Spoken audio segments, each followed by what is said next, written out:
The internet has an authenticity problem. Clickbait, fabricated info, and paid content invade our feeds, often overwhelming more credible sources. Considering how much we rely on the internet for information, all of this noise is a real problem. One place you can still find reliable material is online forums.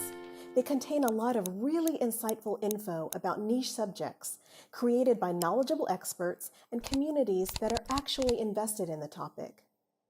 But forums can be pretty difficult to navigate, and a lot of the expert info isn't clearly labeled. This makes it hard for users to find the most relevant info, and even harder for search engines who aren't quite sure what to do with them. Threadloom believes the information that forums publish can help reshape the internet. They supply forums with different services, including search and newsletter tools, which enhance usability and increase traffic. But these tools are vital to Threadloom's broader goal, quality-based ranking for the internet. Driven by machine learning, Threadloom models use forum data as a blueprint.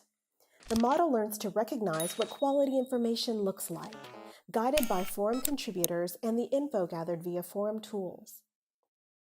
Threadloom hopes to apply this model to the internet so it can act as a filter, prioritizing information based on quality and accuracy, and not clicks or adverts. And when all is said and done, forums will be rewarded with a bigger audience who now realizes the validity of their info. Recognition gives online communities a reason to share and create more content, training the models further and creating a cycle which can steadily advance the internet's authenticity.